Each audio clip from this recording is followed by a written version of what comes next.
to The Drummer and the Great Mountain, a podcast where we share effective tips and practices for working with adult ADD, ADHD in a natural, effective way without the use of medications.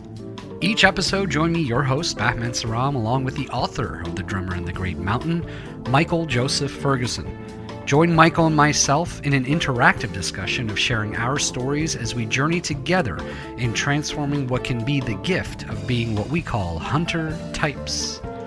This podcast is intended to be your audio companion to the book written by Michael, who joins me each episode where we both will strive to foster dialogue, give you our personal insights, and share both of our experiences on this similar path that we are all on. Our intention and hope is that along with the book, this podcast gives you an additional perspective as you listen to us delve deeper into each chapter of the book to give you even more tools to go along with what it is that you are reading. Visit us at drummerandthegreatmountain.com to purchase the book and look for more tools, tips, and updates, as well as giving us feedback on this podcast. Join our growing global community of creative types, entrepreneurs, and out-of-the-box thinkers on our shared journey. Welcome to The Drummer and the Great Mountain podcast.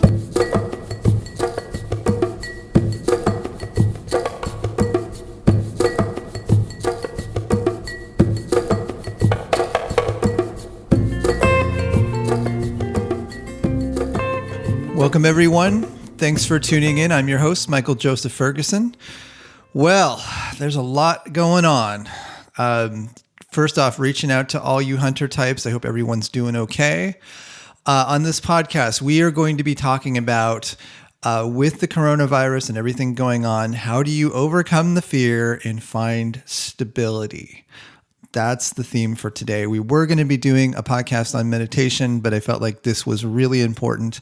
I've been speaking to a lot of the people in our groups, as well as my coaching clients, and you guys are all over the world. So I've been able to get a kind of a sense of things over the last week of where everyone's at, especially for us hunter types and our specific challenges. As well as opportunities for us, because oftentimes in times of crisis, hunter types can really shine, and I'm already seeing that with a number of the people I'm working with. So I know a number of you that are listening to the podcast are doctors and firefighters and EMTs, so sending you all extra good vibes right now. I know you're working really hard, and we're all very grateful for all the work that you've done and everything that's led you to this point. And specifically all those who are tuning in from Italy and other places around the world that are really being affected, even New York City, and I'm in California. It's been very interesting the last week. Sending you all our prayers, and I've been doing my best to not only for myself and for us trying to put together ways to support, as well as encouraging other people in fostering dialogue and how we can all come together and make it through this and have something positive to look for at the end of all this. So anyway, so today's podcast, we'll be talking about what you can do during this time. And everyone's being affected differently. So some of you are listening going, I'm okay. Everything's good. Everything's relatively quiet here. I got some time off. And if you're in that space, that's fantastic. Take care of yourself, see what you can do to help. And we'll be talking a little bit more about that. And I know for many of you, it's not so relaxed, and you're stressed, and you're worried about your family. You're worried about loved ones. So in this podcast, I want to just start with discussing the challenges that are coming up for a lot of us right now as hunter types. Just define them just so we can look at them. And as we move along, then I want to start talking about strategies to focus on what can make it better. So much of what's going on right now, there's the physical challenges. There's literally the logistical things, but there's also a big chunk of mental suffering that's going on that is not... the suffering's in our head. It's not really in our physical environment as we sit right now. And so if we can reduce that emotional spin, that mental spin, to the point where we can get clarity and move forward, that would be the goal, so that you can quiet your mind down enough, eliminate the unnecessary distractions so you can focus on what you need to focus on. Okay, so let's define the challenges first, and this is what I do a lot in coaching. It's like let's get very specific, because if you're not specific, then everything floods together, and then you just get into flooding and overwhelm, and you're just frozen. And I know a number of people that I was working with this week, that's where they were, and so I'm going to take you through what I took my coaching clients through this week. So let's define the challenges that I think a lot of people are facing right now. So challenge number one is concerned about your loved ones and their health and well-being. And I know many of us have elderly parents and people around us that are directly in that space of being affected by the coronavirus.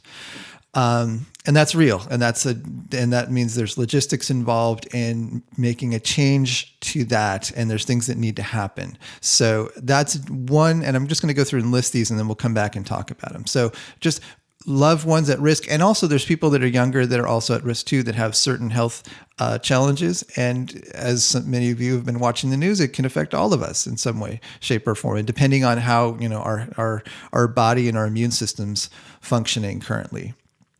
So that's one, is just sort of like overall health. Like, am I safe? Is my family safe? What do we need to do to what's realistic in terms of the threat for us in my family right now? And then also people in your first tier, your first sphere of influence, which is close friends and family. So the second challenge for many of us, just in terms of worry and concern, is how will this affect your job and your income? So I know that's probably even a broader range of people. So we're all looking at the news and also talking to people we're working with. Some of you are off work right now because you've closed down. Some of you are getting paid. Some of you may not be. Some of you may have been laid off. So clearly there's some issues of what to do. Like, that's real, that's tangible, and there's things that you're going to have to keep a clear head so you can make clear decisions moving forward. So that's the economic piece of it.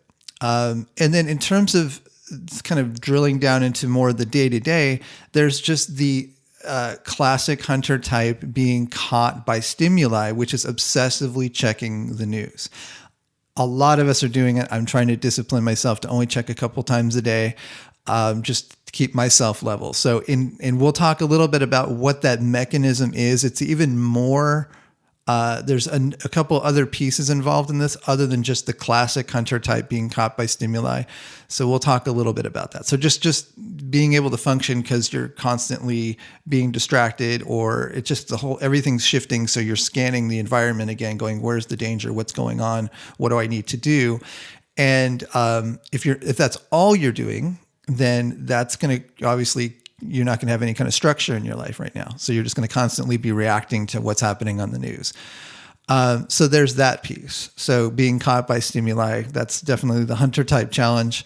And then overcoming the generalized fear in the world, which is very much related to that. So when will this end? How bad will it be? Those are the things that we're all asking ourselves, and that's why we're checking the news a lot of times. Like, how long is this going to last? Where are we at? What is this? Is this going to last for a year? Is this going to last until August? And no one's clear right now. And I wish I could give a report and say, I know exactly how long it's going to take, but we don't know. And so not knowing is always a piece of generalized anxiety, just not knowing how that affects your security level and your economic security. All those things are being affected by not knowing. So tied in with this is just spinning out in self-distraction and self-medication, which is that because all this is going on and maybe you're processing it consciously or somewhat unconsciously, then you're just lost in distraction. And maybe that also is like you're eating more than you'd like, you're eating lots of carbs and sweets. And that's often a way that we process the anxiety. If we're not thinking about it consciously, then we go into these sort of unconscious mechanisms. And the reason how you know you're in it is if you feel bad about it. Like if you're like, God, I can see that I really don't want to be doing this, but I'm doing this and I really want to stop. So if that's you, then there's a difference between just relaxing and just enjoying yourself. And there's distraction and self-medication. Those are two different worlds, and I think we all know the difference. And so because of the stress, often we go into those kinds of behaviors, and when we're not conscious about processing the fear and the anxiety, then we often default into it. It definitely is this mechanism that lowers our cortisol level for a certain amount of time, but it doesn't really make anything better, and often it just makes it worse. So I would say self-medication and distraction being probably one of our biggest challenges for many of us right now. So another challenge that I think a lot of us hunter types are facing right now is that analysis paralysis. What do we need to do? What actions do I need to take to protect my family and also just take care of myself financially? Like there's this list of things that you like, should I do this? Should I do this right now? And just because there's a lot of ambiguity, that's adding to the already challenging thing for us hunter types of just making a list and prioritizing. So that's another challenge. And then towards like the day to day, I think the big challenges are just being able to create your own schedule. If you are working from home and you haven't been working from home before, then just that's a whole other layer of learning of just how do you create your own structure? How do you handle, for many of you, you've got kids at home, and so you're dealing with how do you handle the structure with that and planning with your spouse. All those things are tight, as well as like keeping them calm. There's all these layers inside of that of just working from home when you're not used to it. So many of you are like, I know for us in California, we're on lockdown, which means we can get out and go for walks and things like that. But there's pretty much all the stores are shut down except for the grocery stores. And so many people are just working from home right now. That's just the reality of it. If you can work from home, you will be working from home. So just working with all the logistics of that, which is, common hunter type challenge in general. And so now that's kind of been amplified a bit. And then finally, like just keeping up with your exercise and nutrition routines, all the things that we talk about on this podcast of keeping yourself level. A lot of things have changed. Gyms have closed. How do you shift your exercise and nutrition routine around? Sometimes, like right now, at least in California, it's hard to get certain kinds of food because the stores have been picked over quite a bit. So there's that whole thing going on. And also, I think Amazon's a lot slower right now. So if you're ordering things online, things are coming a little slower. So these are the things that I think that's a pretty good list of things to work with. Those are I think the common challenges based on what I've been hearing from a lot of my coaching clients and people in our groups. So I think what we need to start drilling down into is like, what's going on underneath the wiring? Like, why is this so difficult when we're in a challenging time?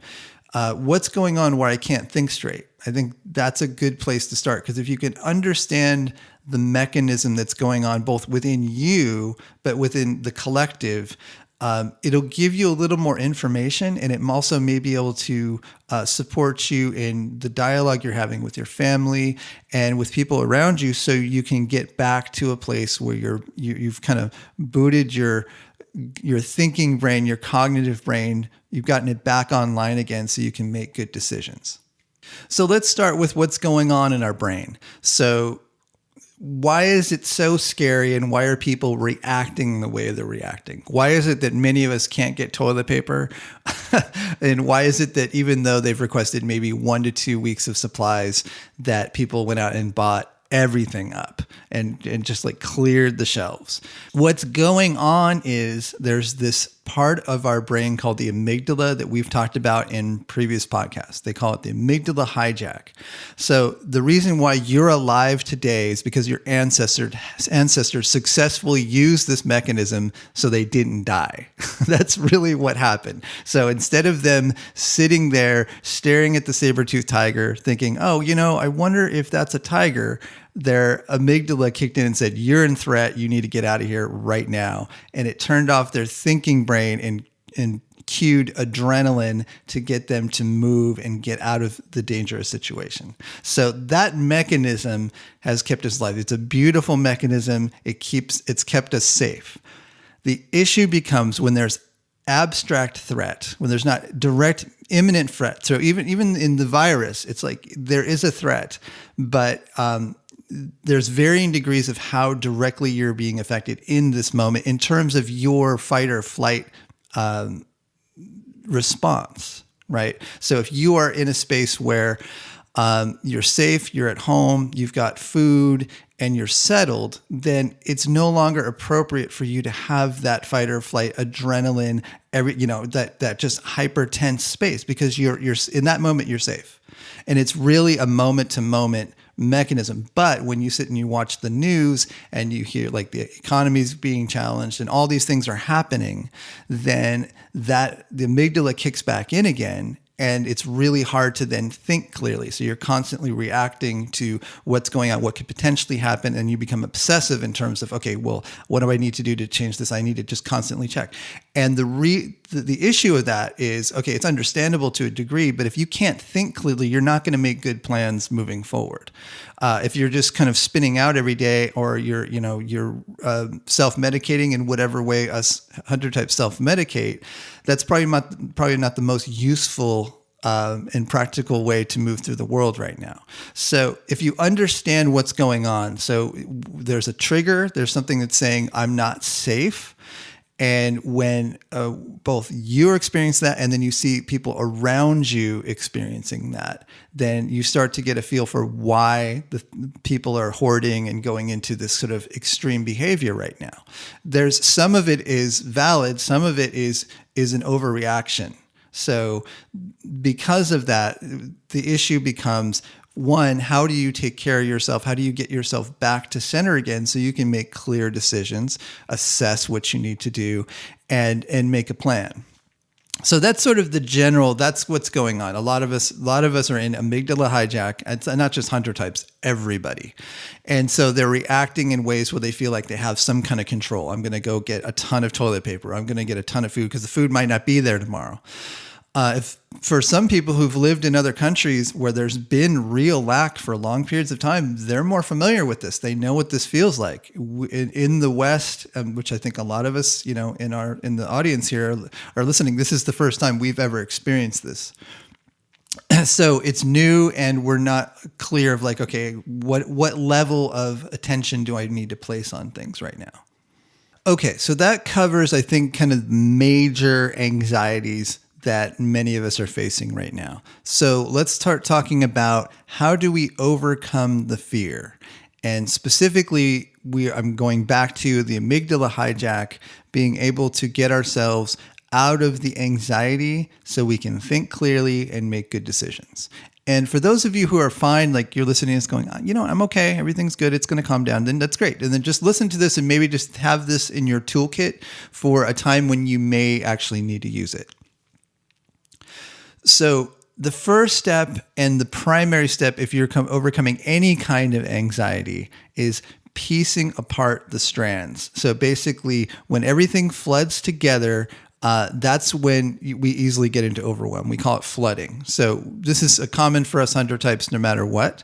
And in situations like this, it may become even more pronounced. So the antidote to this is to be able to start listing, here's specifically what I'm concerned about, and write it out as clearly as you can so you can get to a place where you can take a specific action towards it.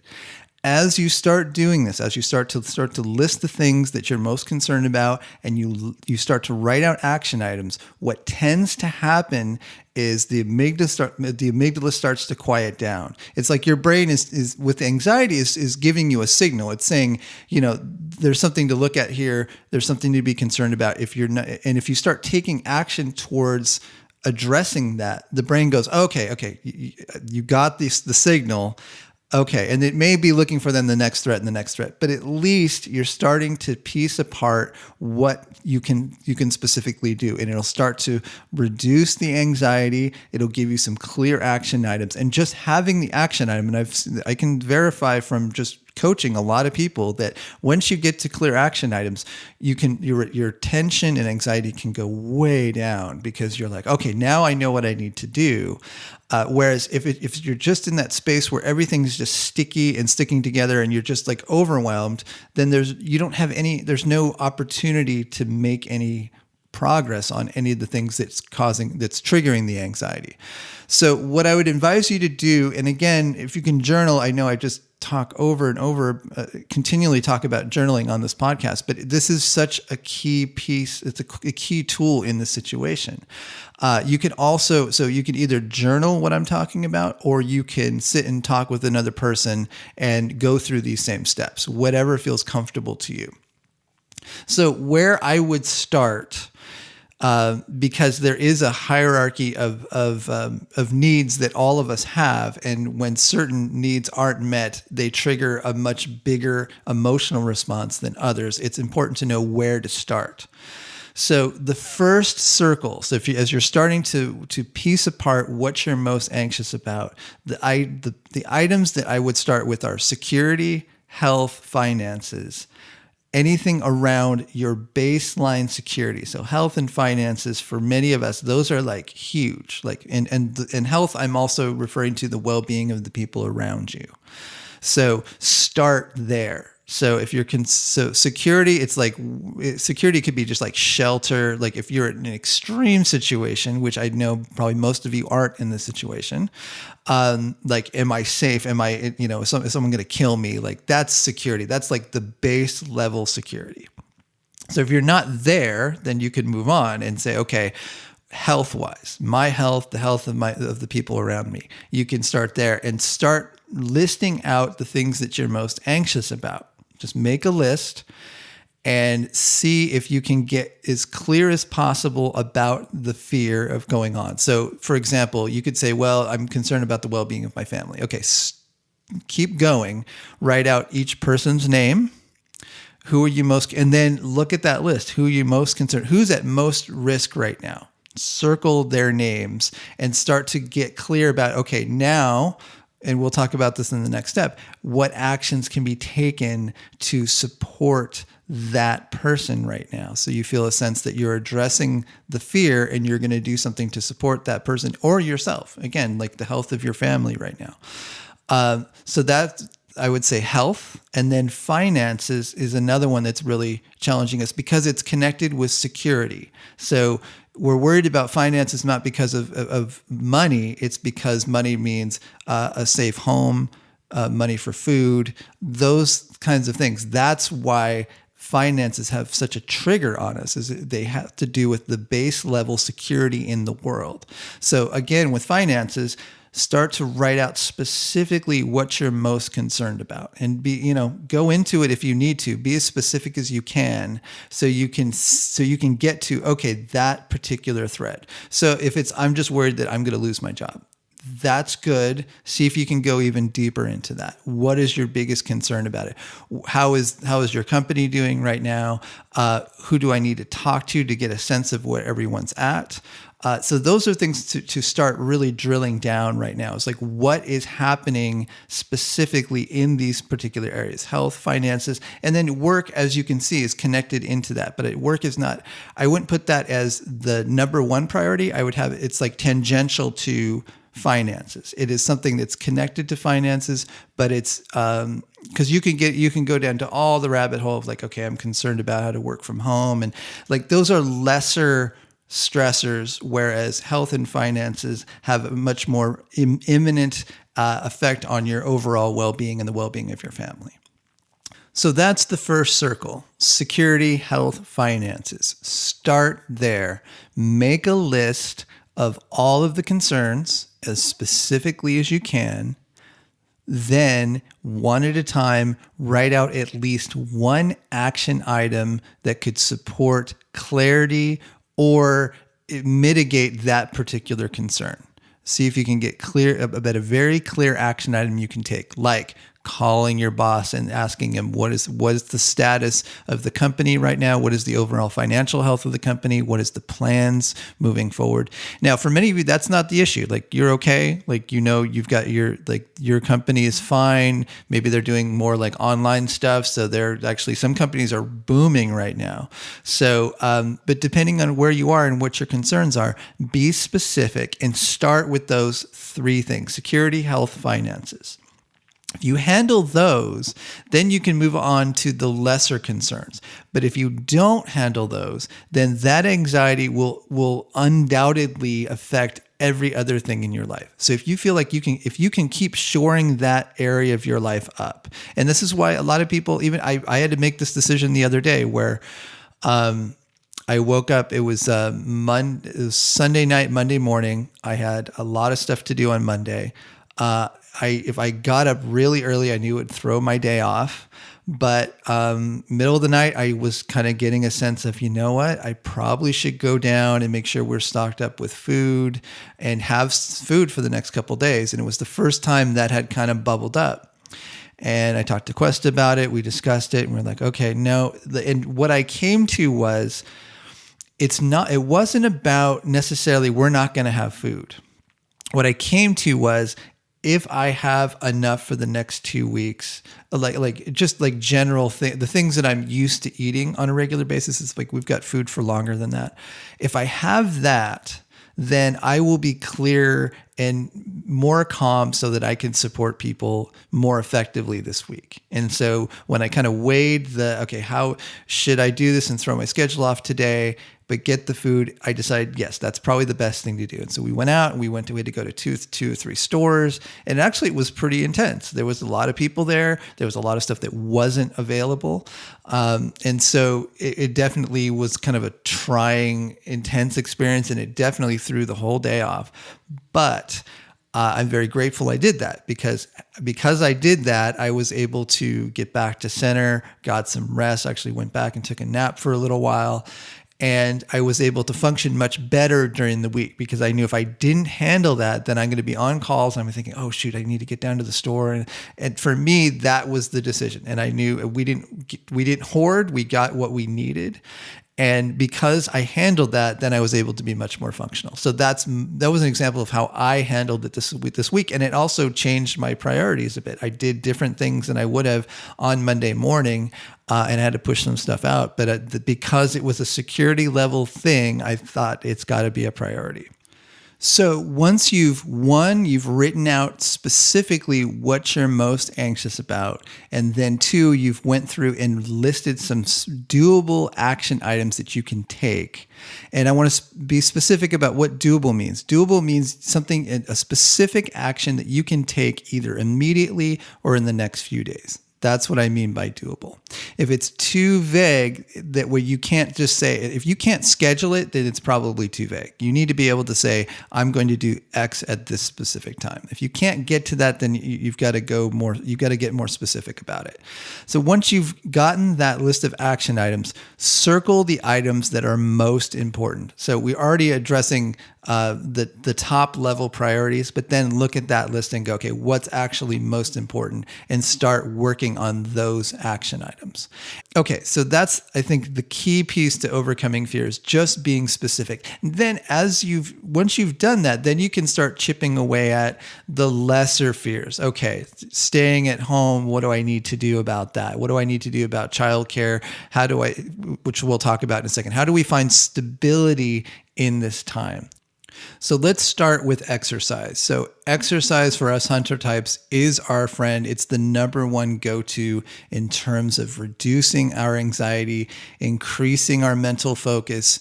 I can't stress it enough. So the issue becomes right now, many of you gyms, for you, the gyms are closed, right? So that becomes an issue.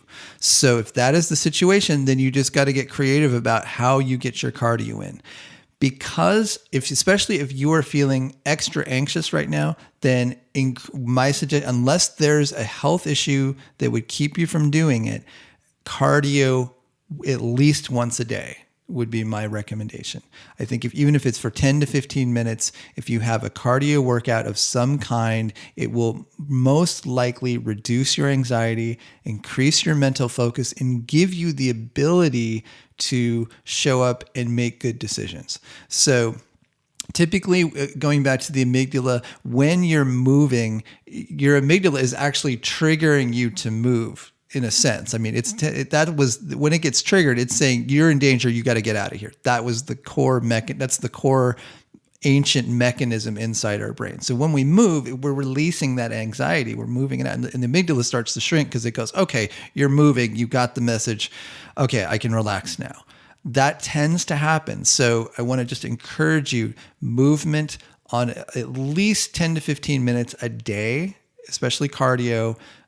Is most likely going to help your mental focus, your clarity, and you may have to get creative about how you get that done. So for all of us, as far as I know, if your state is on lockdown, you can still get outside in nature. And unless the weather is really challenging, we're starting to get into spring now, so there'll be more opportunities to get outside. Find a spot locally to get out, get into nature, go for a jog around a pond. If you're by the beach, see if you can go for a walk or run on the beach. Find your spot, find a nature spot where you can get not only just the space to exercise, but also another kind of reality than what's coming through the news right now. So also connected with nature is gardening. So this has so many therapeutic elements, especially right now, because not only one, are you able to just get your hands in the soil, or just if you have a backyard, then you should definitely consider doing some gardening right now as part of your day-to-day emotional therapy. And if you have just a balcony or something like that, then you can get some pots, fill them up, get some seeds going. So you're at least growing some food. So you're connecting to nature in that way. And I think for many of you who've been tuned into the permaculture movement, people have been talking for many, many years about food security and being able to recognize how dependent we are to the bigger system. And if something happened, then it does affect our food security. And here we are. So you can, at least at a very small level, start addressing your own food security by growing things, growing some simple crops, growing potatoes, growing your herbs, just having a sense that you have the capacity to, in this, even a small way, affect your food intake. Like, how are you creating that for yourself? And granted, it doesn't have to be like, oh, now I have to just get paranoid and grow all my own food. It's not what I'm saying. But if you have a sense that there's some foods that you don't have to go to the store for, that you can actually grow for yourself, that's a big deal. And emotionally, don't underestimate how good that can feel to know that that is there for you. So if you have never started a garden before, get onto YouTube, look at some organic gardening channels. It's not that difficult to garden. Most garden stores are open right now, which has been really cool. Sometimes I know the one locally here, it's only by pickup, so you can order online and then go pick it up. So that's just another suggestion. Nature connection can also just be growing your own food, even just a little bit, and not just for the practical reason for it, but just for the emotional satisfaction of like, oh, I am capable of putting a seed into some soil, watering it, and it comes up. Wow, that experience alone is very reassuring in times like this. So let's specifically look at other things that can lower stress. So we've already talked about exercise, getting out in nature. All those are stress reduction, overcoming the fear, getting ourselves back, our cognitive brain back online again so we can make good decisions. Lowering the stress gets us back in control again. So besides exercise and getting out in nature, avoiding watching too much news. So that means setting a boundary for yourself. So if you want to stay in overwhelm and anxiety, just keep watching the news and set no boundary for yourself. And you will spend the next couple months probably just in a low state of panic most of the time. So if you set a boundary for yourself, you will give yourself a respite so you can say, okay, I'm going to check the news in the morning, and then maybe again, I'll check in the evening. And if you're going to check the news, look at the local news. See what's going on in your local area versus just looking at the vastness of everything going on in the world. See if you can focus your news watching to like what's happening locally. That's a place where you have an impact. You can have an impact locally on what's going on. You can put some energy towards what's supporting people locally. You have something you can do about it. Whereas if you're looking at just the New York Times and CNN, you're going to get, it's just, everything gets compounded. All of the different things happening in the world are become as if they're affecting you right now in this moment where you are. And the reality is, if you look at what's going on in your local community, you have something you can do about it, and that itself will lower the stress. So avoid watching too much news. Maybe check in the morning, check in the evening, and then make a disciplined effort to not check the news elsewhere, unless you feel like there's something that's actually going to affect you right now in your local area where there's things that are going to be announced that would affect you, then of course, then you should keep an eye on it. But for most of us, that's not the case. So again, if you want to find some emotional stability so you can make clear decisions, set a boundary around how often you check the news. That's on the phone, TV, anything else. Do not keep the news on all day on your TV. That is a guaranteed recipe for anxiety and overwhelm. Turn it off. Don't get engaged at that level. It's not necessary. So in terms of other ways of lowering stress, some supplements to check out. Here's a couple. Again, I mentioned a lot of these in the books. If you have the book, good time to crack open that exercise and nutrition chapter, because I got a lot of tips in there in terms of anxiety and some suggested supplements. The three I would look at are the ones that I use quite a bit. So one is magnesium. That's like a classic in terms of reducing anxiety. You can look for the brand Calm. That's a powder that you can mix with warm water and drink it, and it tastes fine. It's got like a little bit of a flavoring to it. That's a really good suggestion. But any kind of magnesium, just Google it online. With all these suggestions with supplements, I encourage you to do your own research, check for dosages yourself, and make sure there's no contraindications. So magnesium is one. Two is valerian root. It's not something you want to take every day. It can be hard on your liver if you take it for long periods of time, but for short periods of time, for most of us, it's fine at a lower dose. So Google that, do your own research on that. That at a lower dose, at higher doses, it'll put you to sleep. Lower doses, it just calms you down. Again, it tends to make you a little more sleepy, but if you're feeling a little more anxiety, that's one to check out that might help take the edge off a little bit. The third one's lemon balm. That's another one. You can get that in teas. So if you can check online, see if you can get any kind of stress tea, de-stressing tea. You can look up those. There's a lot of already made herbal concoctions that you can take as a tea, and that will definitely offer some kind of body level reduction of stress. In terms of other exercise, I often say on the podcast, yoga. Lots of yoga studios are now going online and doing their classes there. So you now have access to classes all around the world at this point because everyone's going inside. So check for that, or just get on YouTube and look up some yoga classes. I would recommend looking up restorative yoga, especially when we're feeling a little stressed. Sometimes restorative yoga is a really good one to just get ourselves into our body, especially if you're not familiar with yoga. That's an easy one to practice and get into a groove with. And if you can do it with someone else in your household, even better. Schedule a time when you can at least watch something and go through a yoga routine together. And for those of you who are yoga teachers, I know there's many of you in the audience, so just sending you good vibes. I know things have shifted for you, so intending that you're able to find your online audience right now. Also, in terms of body level reduction of stress, warm baths are very practical. Our body knows it remembers what it's like to be in the womb and have warm fluid around us. And it's definitely a guaranteed anxiety reducer. So if you've got a bath at your place, then warm baths can be really helpful once a day, maybe towards the end of the day. There's definitely a sedating experience, as you know, from taking a warm bath. So it's probably not something you want to do in the morning. You probably want to do it towards the evening time. Then also, and specifically for us hunter types, this is a time to play music, make art, schedule it, make it a priority, because this could be a great opportunity for you, especially if you're off work and you're okay in terms of finances.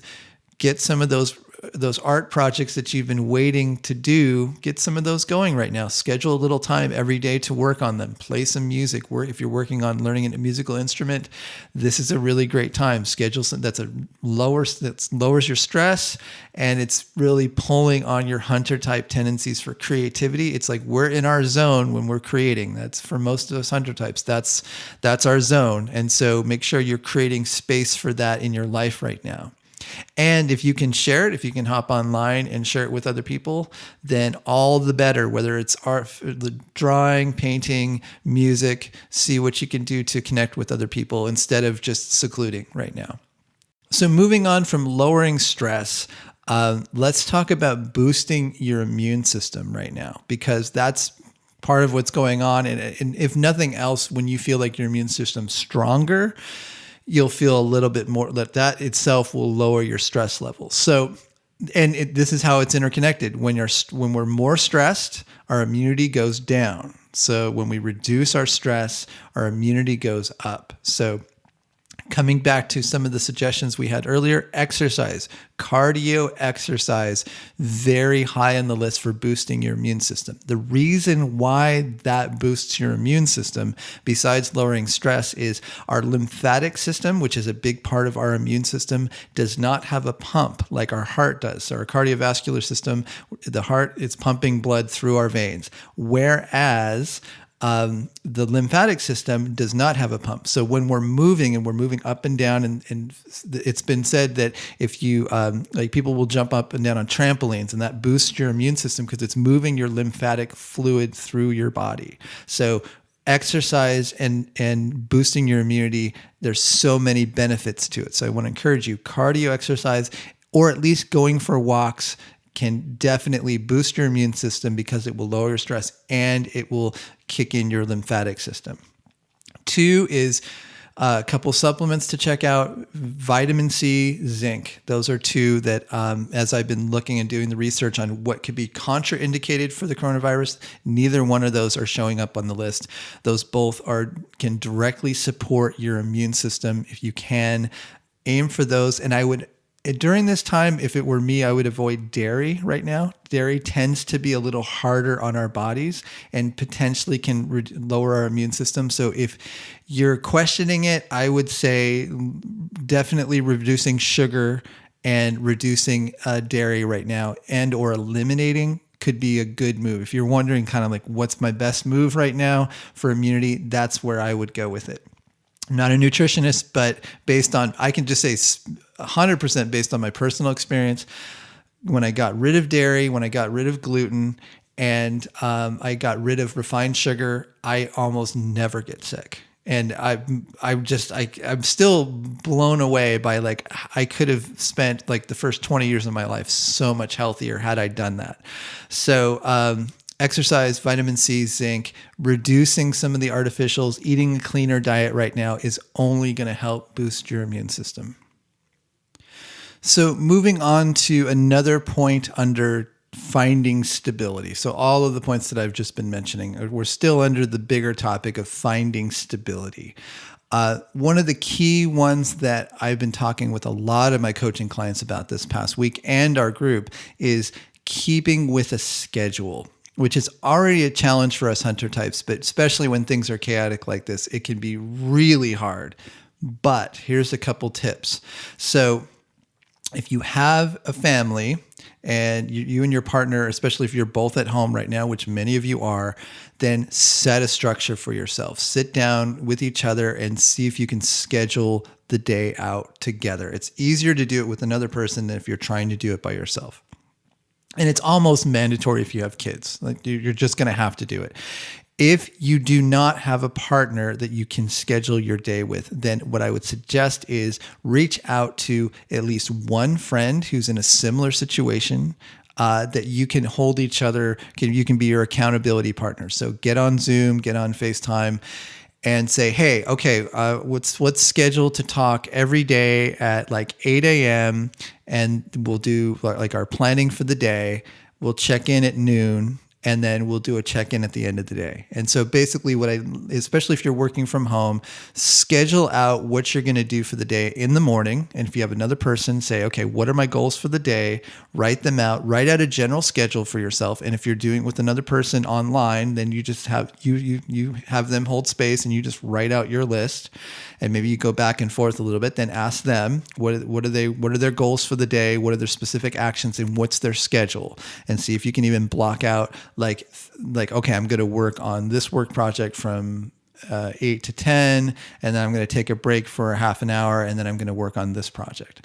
Or whatever it is, map out your schedule, and then see if you can just map it out between the beginning of the day and midday. And if you're doing a check-in midday, then ask how it went, and then maybe you schedule the next part of your day at that point. Or maybe you've scheduled the entire day and you're just checking in and saying, here's where I'm at right now. That kind of anchor right now can be extremely valuable. And it could be the difference between you being centered and getting things done and feeling good and spinning out into self-medication and whatever else is going on in your life where you're basically letting the distractions rule your life. If you have another person involved, then you can create a structure and you can have some accountability, and it's only going to support you. You're going to have some connection and camaraderie, and you're going to have another person to bank things off of. And for us hunter types, we really need it. That's why people reach out to me for coaching and do coaching work or join our groups, is because when you have that kind of support, you're more effective than if you try to do it all by yourself. So reach out to another person or with your partner. Then if you have a challenge with structure between the two of you guys, then this is a really good time for you to make a point. Like, see if you can go in the other room, close the door. If the kids are okay, close the door, and you guys sit down for uninterrupted 10 to 20 minutes, plan your day out, and then go through your day, plan a check-in midday, and then plan a check-in towards evening time. So that's one of my biggest suggestions in terms of keeping with the structure. Don't try to do it just on your own. Have another person involved. There's almost no reason why you should be doing it by yourself. At this point, there's going to be a way you can bring in another person to support you in this. This is also a really good time to catch up on home projects. If you are able to, if you're working from home and you're not used to it, you might want to insert throughout the day a break where you actually work on decluttering the house, or just some things that you know would bring you some relief, catching up on some things that you know you need to catch up on. Maybe you sit down after this podcast and you make a list of those things, especially around the home, and say, here's like 5 things that if I got these done, I would feel so much better, and insert that into your regular schedule. And so if you have an accountability person, then you put that on maybe you pick one of those per day. And as you've heard me say before on this podcast, if it's too broad of an action item, then you need to break it down. You need to be able to get to clear, specific action items. So if you're like, finish your taxes, that's too broad of an action item. If that's one of the things you need to catch up on, and like that's finding receipts, that's inserting date, like there's all these sub items under that, write those out and then plan to do 1 or 2 of those, chip away at it versus trying to just sit down and go, oh, I'm working on my taxes now. And then you're just kind of like, oh, I'm overwhelmed. And then when you get overwhelmed, then you distract. So if you have a clear list of action items, you're more likely to do them versus just having a vague, generalized action item. Okay, so that's structure. I want to go on to helping others, because right now, when we just focus on ourselves, it's often can exacerbate the anxiety. When we're helping other people, it gets us out of our own stuff and recognizing that other people are needing support right now, and it gives you a sense of emotional well-being. It's a very selfish act in many ways to help other people, and that's a good thing. It means that it's like, this is when you feel the value in supporting someone else. And if everyone understands the value of that, then we all do it, and everything starts to get better. When we start to contract and just say it's all about me and I got to protect myself, that's just a whole bunch of suffering. So what I would advise you to do is look at, if you're healthy and you're in a space where you can do this, see if there's anything you can do in terms of your area, volunteering to maybe deliver food to people that may need the food that are in full-on quarantine, like the elderly. Look at Nextdoor is an app that if you're not on it, you might want to check out, at least in the States. That's a real common one. See what's going on locally. Get on Facebook. Look at your local Facebook groups and see if there's ones in the area that you can see if there's anything that needs to happen locally that you can support, even if you're on lockdown. And also just seeing what else you can do to help calm other people down. So if you find yourself scaring people because you're telling them all the worst things that could happen right now, stop. Be mindful of what's coming out of your mouth and see if you can get to a place where you can support other people in calming down, because chances are there's going to be people that are in a lot worse space than you are. And if you can at least calm them down, they will be able to get back to at least some mental clarity so that they can move forward. So use these tips to find your center and then see if you can spread those to other people. And if nothing else, donate. A lot of people need support right now. If you have extra funds, even if it's a small amount, even if it's $15 here, $20 there, support, local businesses that are really suffering right now. Support local people that are out of work. If there's any programs that are going on right now that are supporting people who are in the service industry, people who are housekeepers, people that literally, because of all this happening, they have no income whatsoever. See what's happening locally. See if you can donate at least a little money. That will go a long way. And again, focus locally, because if you go too far out, then it becomes so abstract that you don't even see the benefit. Whereas if you're supporting people locally and everyone starts to do that, then actually things will start to get shored up.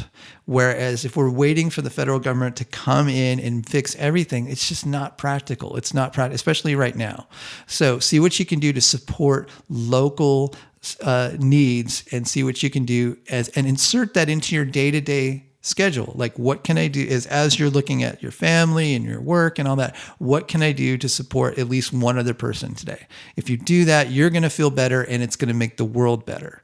And this is a time for hunter types to really shine. So we are really needed right now in society. Our creativity, our problem solving, our thinking outside of the box, our innate empathy, these are things that are really needed right now. So my encouragement is listen to the points that I mentioned earlier, integrate those, find your center, get your structure in place so that you can then effectively support other people. Maybe that's just your family, but if you've got some extra energy to give, then see what opportunities are available for you to share, contribute, and make a difference.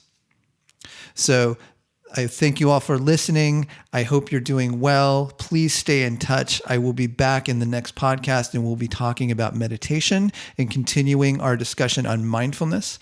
Best of luck to all of you. Please stay in touch, and I will be releasing another podcast very soon. So until next time, be well. Thanks for joining us. If you'd like to learn more about the book, The Drummer in the Great Mountain, visit drummerinthegreatmountain.com. To join us on social media, click the links at the top of the homepage.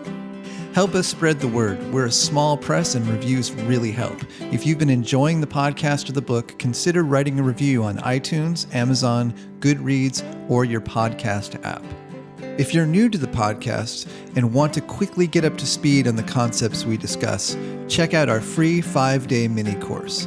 Visit drummerinthegreatmountain.com/mini course. If there's a topic you'd like us to cover on future episodes, we'd love to hear from you. Please send us an email at info@drummerinthegreatmountain.com.